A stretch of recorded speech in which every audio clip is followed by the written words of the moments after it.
Hey everyone, let's do another weekly update on Star Wars Unlimited. So, this past week of January 27th, we got a lot of updates, especially one that has to do with the game in its entirety. So, let's just start off with the rotation. They announced that there will be a rotation starting with Set 7. Set 7 will be released March 2026, and that will be in a year and a half from now, a year and 3 months from now. So basically, here's the article. No, that's not the article. That's the article. This article that's on their website. It's on the main page of the news tab. We have the updates in rotation with what's going to happen in a year from now. Basically, when Set 7 comes out, the first three sets, Spark of Rebellion, Shadows of the Galaxy, and Twilight of the Republic, all those sets will not be valid in Premiere. So, starting with Set 7, the only valid sets will be the new one, which is Jump to Lightspeed, the two more that is going to be released 2025, and the new one 2026. So, there'll be four sets that will be valid in Premiere starting next March 2026. So, what does this mean for your older sets? Well, you won't be able to use any of the cards or leaders in the new Premiere format, but they did announce that they will introduce a new format that will be supported by FFG, and it's going to be called an Eternal format. Eternal format basically means you'll be able to use any card from any set. So, if you want to keep using your Vader leader or Han from the first set, you can still do it in Eternal format, but no longer in Premiere. Now, they also mentioned that right here, if you look at the two Chewbacca's, the one Chewbacca on the left is the one from Spark of Rebellion. The new one from Jump to Lightspeed has a letter A with a little rotation symbol on it, which basically means starting from March 2026, any sets that have the A with the rotation will be the new legal cards for Premiere. So when they also said, when the next rotation happens in 2027, there will be another letter there, a letter B, and then you'll know which sets are legal in Premiere. Now, this means that there will be a minimum of 4 sets out at a time and a maximum of 6 sets out. So by the time you finish 2025, there will be 6 sets available to play in Premiere. And then when the next one comes out in March 2026, we'll go down to 4 sets, which are the ones with the A symbol on them. And they also mentioned that any card that gets reprinted in the future, you'll be able to use any past card. So for example, if they decide to reprint Darth Vader, Luke Skywalker, Han Solo, if they reprint the same name, you could use that card from previous sets. Now, they didn't specify, but the option is still available that they could reprint a card with the same name but have different artwork. So imagine you could have a different type of Darth Vader artwork, but it's the same Darth Vader from set 1. So you could possibly have two different artwork for Darth Vader, but it's the same unit. And you can use the any unit from any set that's been reprinted. And we already seen a lot of reprinted cards in these past 2 sets that came out since set 1. So yeah, rotation for me, personally, it's new. This is my first trading card game, so this news comes kind of like not a shock, because I knew it was going to happen. I've heard from other games, Magic and Pokemon, that a rotation is normal, to keep the game fresh and new, to balance out, different things. So I'm just, the The only thing I'm kind of like concerned about is like Eternal format, how popular Eternal format will be, if it will not be popular, because most people like to play competitively. So I know that Premier will still keep being an important part of the game. Now I wonder how Eternal is going to be. I know it's going to be supported, a format that will be supported by FFG and local game stores. I just wonder how popular it will be, because even now with Premier, in some places they don't get a lot of support for the game. You might have a maximum of 10, 15 people maybe. Some stores will get less, might get less. Just depends. So we'll see how Eternal format works, but I'm glad that there's another format, another option, for those people that want to keep using their old decks, because there's already a lot of invested money in the game. So yeah, that's part of the news. The next part is the cards themselves, the rarities.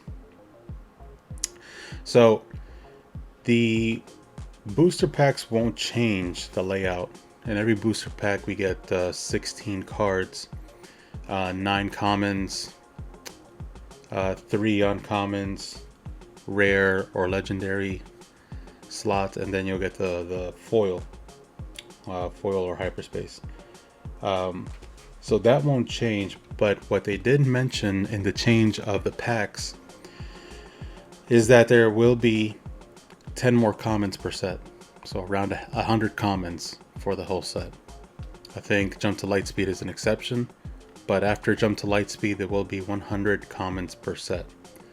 There will be 2 fewer rares, down to 50, and then there will be 4 extra legendaries to 20 now. So the probabilities that they mention here, if you look at this paragraph, you'll get a legendary more often, around 1 in every 5 packs, now compared to 1 in 8 packs. And then with the rares, they're actually going to be more rare to get a rare. There'll be more rares than legendaries. And also, they mentioned that the S rarities, some of those cards you only get in like the starter packs. Let me get one real quick. So for example, some of the rarities that come in the, I'm back here. So if you look at R2-D2, for example, this is a card that you would get in a starter deck, and you got the S rarity at the bottom. And then in the weekly promos, you would get the hyperspace version of R2-D2. But now, part of the update is that you will now get these versions of the S rarity in a foil, hyper foil, or hyperspace version in the packs. So if that actually makes getting rares or other hyperspace foils even harder to get, just because there's more cards added to the packs that you would not get in a pack. So yeah, so part of the weekly promos, like for example this R2-D2, these weekly promos are now not going to be the S rarities that you would get in the starter pack. They're actually being substituted with something else. They didn't specify what it will be, but we will have to find that out soon. But yeah, that's part of the change in the amount, the type of cards we're going to get. So if we look at here, we could just why not, let's open up a pack just to kind of show what's in the pack now, and let's just break a little bit the routine here. So this is all gonna stay the same. Getting a leader at the front and a base next. So we got Django, hyperspace Django, which looks nice. The base. You'll get your 9 commons, and right now nested within the 9 commons you get a hyperspace card sometimes, not all the time. So you got 1, 2, 3, 4, 5, 6, 7, 8, 9. 9 commons. And that's not going to change. And then we get our 3 uncommons, which is down here. Uncommon, uncommon, and then the next one after this will be your rare or legendary. In this case, we got a rare, Unnatural Life. And then nested within the uncommons, there could be another hyperspace uncommon. And even, I'm not even sure, I gotta check that out, but I don't think, you might be able to get a legendary hyperspace in this batch right here. And then you'll get your rare legendary in this slot. And then the last slot will be your foil, hyper foil of any rarity. And this time we just got a common. Yeah, so the pack layout will stay the same. Just the amount, like in the total set, will differ a little bit. The good thing is you'll be able to get legendaries more often, which is nice. And rares, you'll get a lot less, which could be good or not good. Just depends on the rare, right? If you wanted more General's Blaze, or you wanted more, you know, what other rares are good out there, this will be harder to get. So anyways, those are the main changes for the game itself. But we did get a bunch of spoilers. For Jump to Lightspeed. Let's start off with the spoilers. Let's get to it. We have Admiral Holdo. I think we got 1 leader spoiled this set, I think, or this week. Admiral Holdo. She's a of command heroism, and her action is pay 1, give a resistance unit or a unit with a resistance upgrade on it +2/+2 for this phase. We definitely are going to see a lot of first order, a lot of resistance cards in this set. There is a lot right now in this batch of spoilers. But yeah, Admiral Holdo, she flips out at 6. Yeah, giving a unit +2/+2 is not bad. Especially just because it doesn't have to be just a resistance unit with a tag on it. You could just put a resistance upgrade on it. We'll see what those upgrades are. I don't know if any upgrades haven't spoiled yet. But yeah, you'll be able to buff it pretty nice for this phase. And it just costs 1. So if you need to quickly remove something, you can just do it quickly with Admiral Holdo.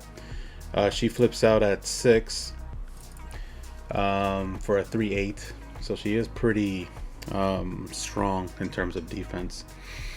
On attack, you may give another resistance unit or a unit with a resistance upgrade +2/+2 for this phase. So same type of idea with the resistance tag or resistance upgrade. So yeah, I mean, it seems like she might be a good little a good leader to use for your resistance units, right? There might be another similar leader out now with that's kind of like a similar thing. I don't remember which one, but that's Admiral Holdo. I think. Oh no, we got two leaders. Captain Phasma. So Captain Phasma is an aggression villainy unit, and yeah, that artwork looks nice just because of the shiny metal. Looks really good with the reflection there. Chrome Dome is the name on Captain Phasma. That's what Finn said to her, right? I think. So with Captain Phasma, her action, you exhaust her. If you played a first order card this phase, deal 1 damage to a base. So deal 1 damage. I guess you're just pinging for 1. Yeah, I mean, the ping is good for removing shields or removing those those sentinels that cost 1, or just getting rid of something quickly.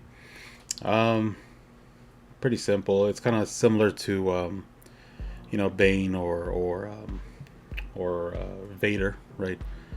You ping 1, you get rid of something quick. She comes out at 5, and she's a 4/6. 4/6. So on attack, if you played another first order card this phase, you may deal 1 damage to a unit. If you do, deal 1 damage to the base. Okay, so there you go. That's more like a Vader type of effect. Except for Vader does 2, right? But it's still kind of the same idea. You deal 1 to the base or 1 to a unit, to kind of spread out that damage. So obviously you want to play a first order card first and then attack with her. So 4/6 seems pretty, for a 5, it's not bad. I mean, has a good defense, I think. So he still can get one-shotted by other units. You know, just ambush, just get rid of Phasma. But yeah, it seems like you might want to have to play this. It's like one of those quick things. You want to just do quick actions, quick attack, and just, you know, hope for the best. But she'll get destroyed pretty quick. Next, we got one base spoiled, which is a thermal oscillator. This is on Starkiller base. It's a 27 hit point base, and it says your minimum deck size is decreased by 5 cards. So yeah, instead of 50 card minimum, you're allowed to have 45 card deck, which for aggression, you might want it. You want to get those cards quickly, whatever you need to get out there as fast as possible. Having less cards to go through, it's good. You're decreasing your, I think, you're decreasing your deck by a certain percentage. I think 10% to be able to get more cards out. And it's a rare base, so we have another rare base spoiled. Last week it was the Colossus. So this might actually be a good base for an aggressive leader. You're only sacrificing 3 hit points on your base, so it's not terrible. It's not the end of the world.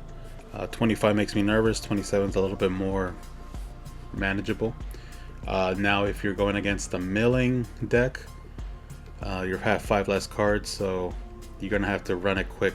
You know, if you're an aggressive player, you're gonna have to run it quick to try to get to those 30 points or 25, whatever the other person has, before they get to your 27, because 5 less cards can make a difference. Alright, so the next card spoiled was Desperate Commando. I love the style of this art.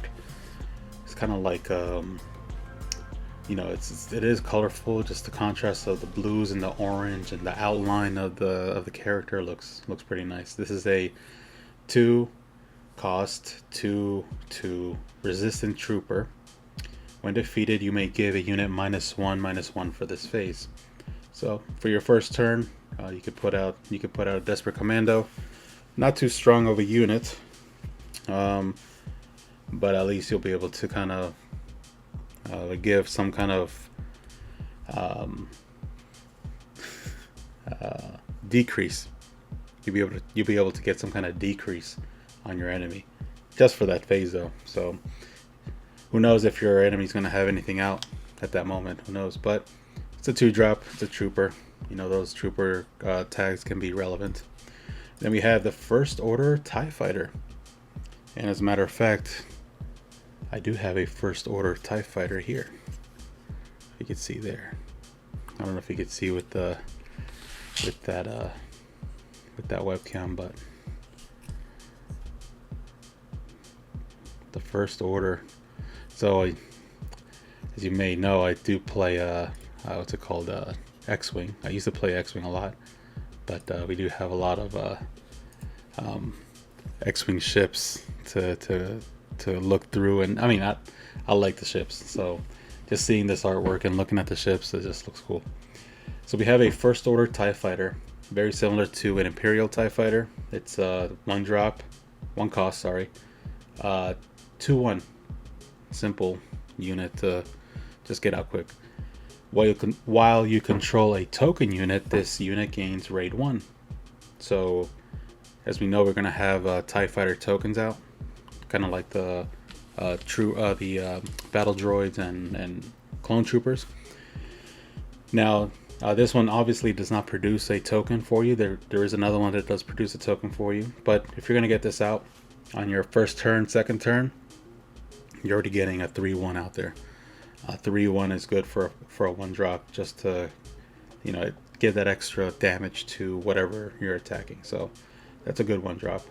And then we have Captain Phasma unit. We have a Captain Phasma leader, and now we have a Captain Phasma unit. It says on my command, it's a 5-drop, 5/6, 5 attack, 6 hit points, First Order trooper. When played on attack, you may give another First Order unit +2/+2 for this phase. So that's good. You give a buff to a unit right there, right when you play him. Play her. So yeah, that's actually not bad. Just to put it out, boom, buff up another trooper, whatever you want to buff up, you know, first order unit, and then on attack as well. So she does give a little support there on your first order troopers, which is not bad. And then she's a 5/6, so pretty heavy on the stats when it comes to attack, which is nice for 5-drop. Next we have Snap Wexley.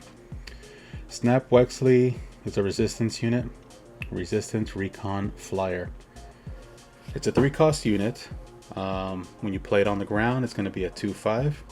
It says when played as a unit on attack, so when played on attack, the next resistance card you play this phase costs 1 less, and that's not bad.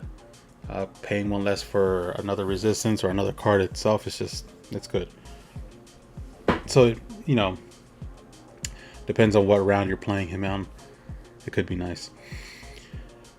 As a pilot, it'll cost you 2, and it says when played as an upgrade, search the top 5 cards of your deck for a resistance card, reveal it, and draw it. So this is a way to kind of get more cards in your hand, right? And you're giving a +2/+2 to any vehicle you're going to put it on. It's actually nice to actually be able to search the top card of your deck. You know, you get a unit, but you also get to get another resistance card, so it's a nice little combo there. I think that's going to add some value definitely to your hand management. So this is not a bad one. For 3 costs, it's not bad. I mean, it is a pretty it has good defense on the ground as well if you want to play it on either side. So yeah, I mean, you can make your resistance cards just cheaper, which is not bad. Then we have the Raddus. I don't have a Raddus ship, but Holdo's Final Command. I don't think Armada got to this point of making the Raddus. It's a 7-cost, 8/6. So that's 8 attack, 6 defense. So it's a pretty strong ship when it comes to attacking. While you control another resistance card, it gains Sentinel. So it doesn't matter if it's ground or space. As long as it's resistance, it has Sentinel. When defeated, deal damage equal to its unit's power to an enemy unit, to this unit's power. So yeah, I mean, that's kind of rough. If you're defeating this, you're gonna give 8 damage to another unit. It's a big blow to especially like those big units that you can't necessarily take out quickly just because they're so strong, right? At least with 8 damage, you'll be able to pick off a little bit here and there, and then once the Raddus is gone, you could take out that Crate Dragon if you have to, or Gore, or you know, the Zillo Beast, whatever's out there at round 7, or even another capital ship, right? So yeah, I mean, that's a nice way to get something big off the ground, and I think that's going to be necessary in this set, just because you're going to get a lot of capital ships. Then we have Turbo Laser Salvo. This was in one of the streams of FFG. They spoiled this card. This is a tactic. It's a 7-cost tactic. Choose an arena. A friendly space unit deals damage equal to its power to each enemy unit in that arena. So it's kind of like a more expensive overwhelming barrage. It's a 7-cost. For 7, I don't know, to me it seems a little expensive. Oh well. So you're dealing damage equal to its power to each enemy unit, so that's why it's more expensive. I just understood. Because overwhelming barrage is just spreading out the damage to each unit, but this one, if you have something that deals 6 damage to something, you're dealing 6 damage to everything.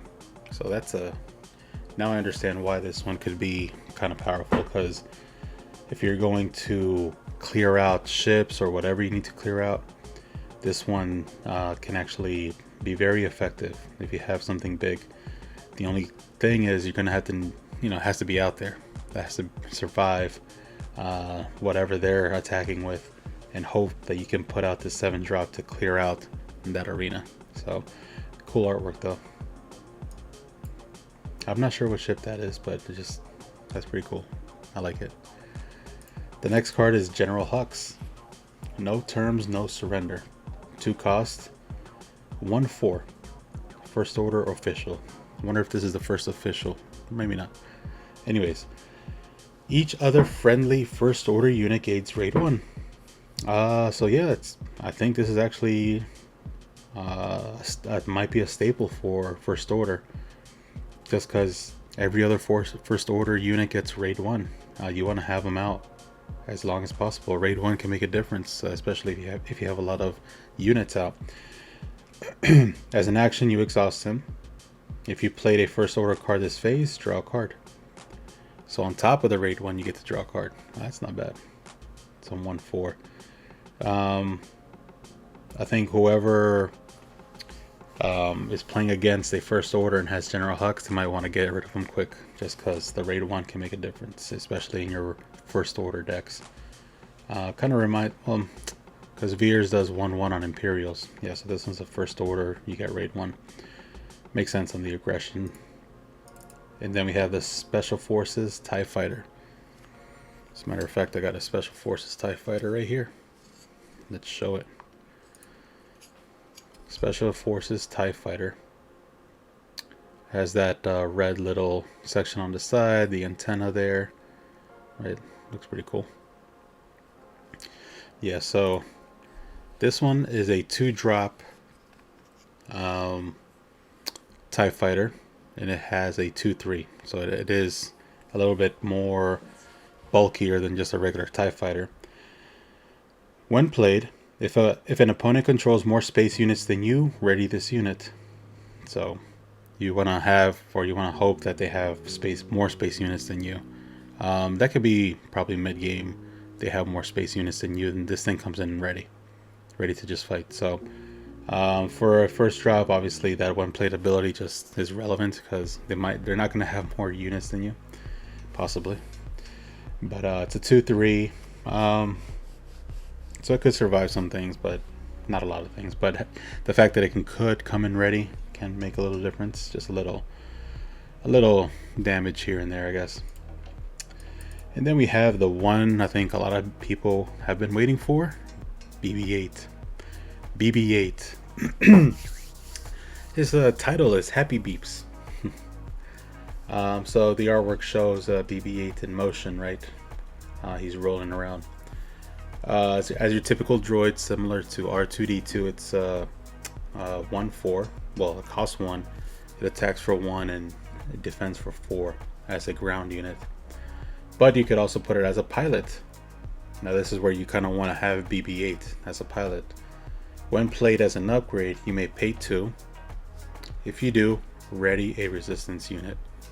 So, the idea is to have Poe. You want to have Poe, and you can ready Poe. If you play him as an upgrade, you can ready Poe again and just do more damage with Poe. If you put BB-8 as an upgrade, he's a 1/2. So he gives a little buff to a ship, but the idea is you want to ready a resistance unit, especially if you have a strong resistance unit out there. But yeah, that's BB-8. Simple droid.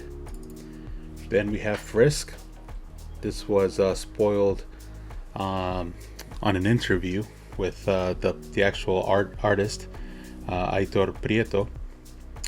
He was interviewed by I forgot the name, I'm so sorry, recently on a YouTube channel. I'm sorry, I can't remember the name, but it was a good interview. It was definitely a good interview, and he spoiled 2 cards there, and one of the cards he spoiled was this one. It's a 2 cost 3/2 as a ground unit, 3/2. But if you put it as a pilot, it says when you play it as an upgrade, you may defeat an upgrade that costs 2 or less. So he's gonna defeat an upgrade.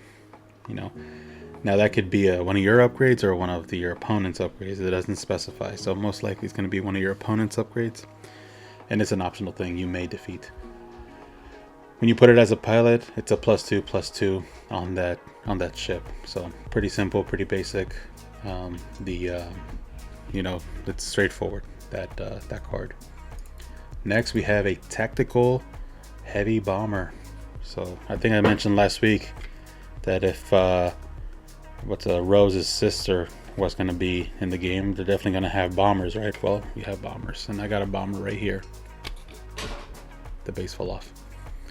So yeah, got the bomber, resistance bomber.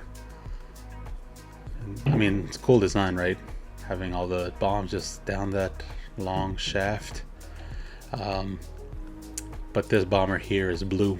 It's a blue bomber. The ones for X-Wing were red. It's a 5-cost space unit. Aggression, heroism. It has 3 attack and 5 hit defense hit points. On attack, deal indirect damage equal to this unit's power to the defending player. If a base is damaged this way, draw a card. So, you know, the opponent's going to choose 3 damage to put wherever they want. If they put 1 on the base, you draw a card. Not bad. So that means that they, you know, hopefully they have units to put it on. They could just put it on a unit and not worry about it. But drawing a card it's a nice option. But yeah, that artwork looks pretty sick. This looks nice. Alright, next one is the Profundity. We Fight. 9 cost space unit. It's a rebel space unit. We have a Profundity right here. Let's put it on the top cam. Profundity. This is a model from Armada. This looks nice, right? I've always liked these models from Armada and X-Wing. Just the detail on these ships are amazing. So yeah, let's just show off a little bit of the ships here. Now Profundity, it's a 9-cost space unit, so it comes in with 8 attack and 9 defense. So it is a pretty heavy capital ship. It has overwhelm, which is nice. When played and when defeated. When played, choose a player. They discard a card from their hand. Then, if you have more cards, and if they have more cards in their hand than you, they discard a card from their hand. So you can get rid of 2 cards just when playing it and when defeated. It's a legendary, so I mean, I understand that being late in the game, just discarding a card from your hand is it's rough. Now, if they have more cards than you and then have to discard another one, that can be hurtful, you know. That's kind of like a what is that called? A pillage. A pillage late game. A pillage costs you 4. Now, if you do a pillage on turn 9, that can be rough. You know, you could be getting rid of those big units that they're planning on using on you. That could be tough. So it's a legendary card. So this card will be one of the harder ones to pull. This in hyperspace will look cool though, right? With those extra lines added. Just because they're going through hyperspace right there, which is nice. Alright, then we have Fight Fire with Fire. This was another card that was spoiled during the interview with the artist, Aitor Prieto. There's a name, sorry. It's a 1-cost event. Choose a friendly unit and an enemy unit in the same arena. If you do, deal 3 damage to each of them. So pretty straightforward. If you have anything low in health or just something to get rid of quickly, you can just do the same, you know, deal 3 damage to them, deal 3 damage to you, and just get things off the board quickly for a 1-cost, which is a cheap way to get rid of something, right? And something the artist said is that he had the liberty to kind of create this character himself. You know, it's a Trandoshan, and he had the liberty to kind of like make up that character, which is pretty cool. It's not a specific character that this Trandoshan is. Then we have the Mist Hunter. I got a Mist Hunter right here. Ooh. Let's put the top cam. Mist Hunter. This was an X-Wing ship. X-Wing 1.0. not 2.0. This never came out in the 2.0 version. This was one of those scum and villainy faction ships. The Mist Hunter. The Mist Hunter, they did say it belonged to, I forgot which pilot. Someone can tell me that, please, in the comments. But the Mist Hunter is a 3-cost space unit in cunning villainy, 3 attack, 4 defense. So Underworld, which is good for, you know, CAD leader.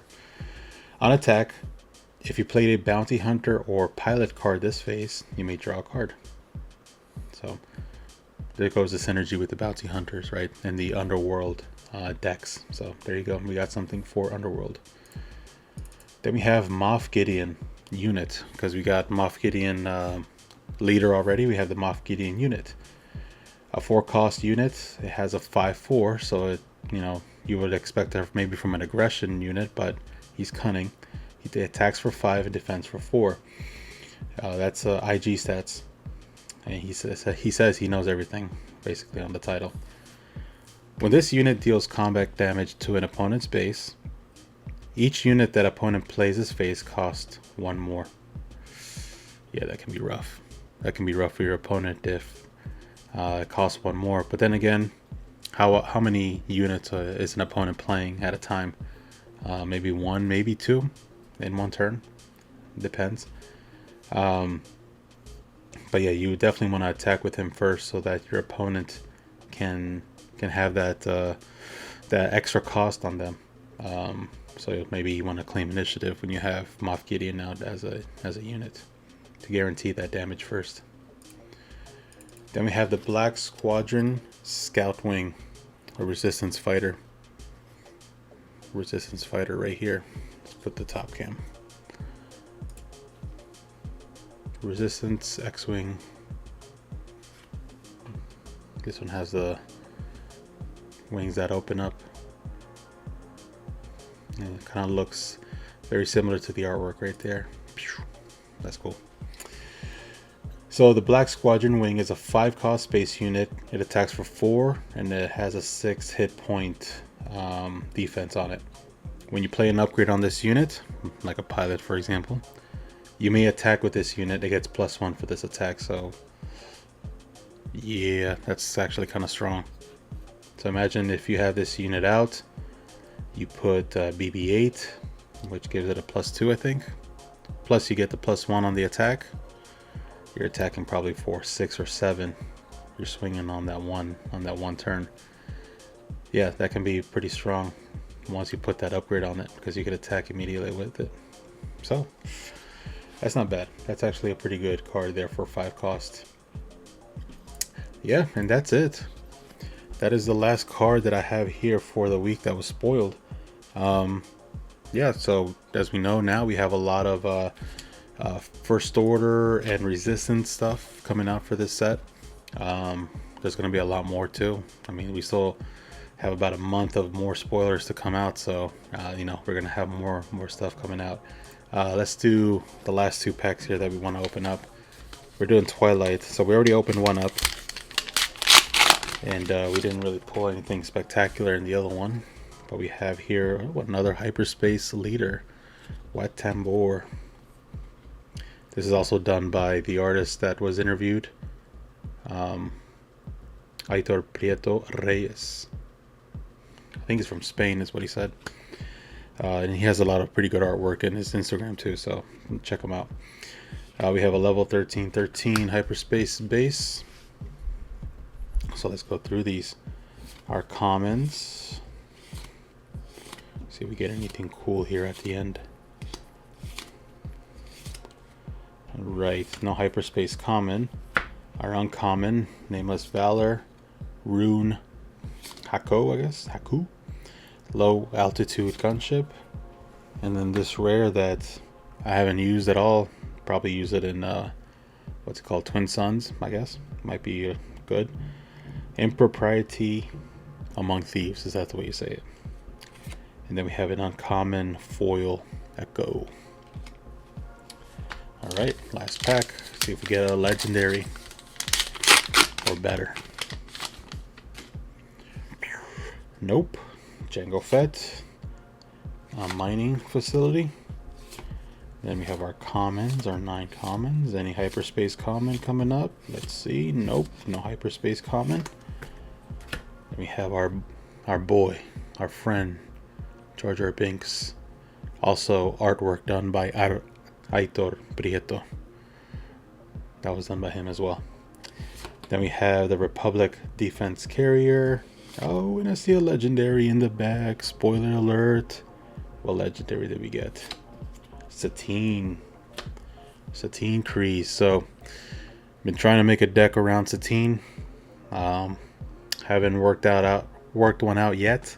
I know the milling is kind of harder now, but I just kind of want to find a way to synergize her milling ability with, you know, the Duchess Champion or Vigilance, Double Blue. You know, trying. It's not easy, but we have Satine and we have the B1 Security Team Hyperspace foil. So yeah, not bad. We got a legendary. That's what counts, right? So anyways, that's the video for today. For the week, maybe we'll do another one, but anyways, thank you for watching. It's another long one. We got a lot of crazy updates right this week for Star Wars Unlimited, so we'll catch you on the next one. Thanks for watching, and thank you for subscribing.